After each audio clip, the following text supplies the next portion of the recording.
Guys, ito yung iPhone 17 Pro Max.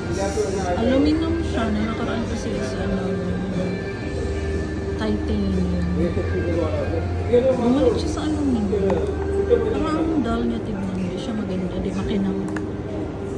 Ayan na. Ang camera naman ito, isang kaibahan nito is pwede kang mag-video ng ito, tingnan mo guys.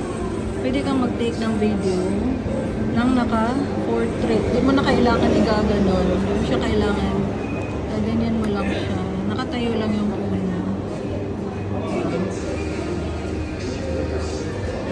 Tapos, lahat ng camera nito is 48 megapixel na. Ito, lahat siya tatlo na yan. 48 megapixel.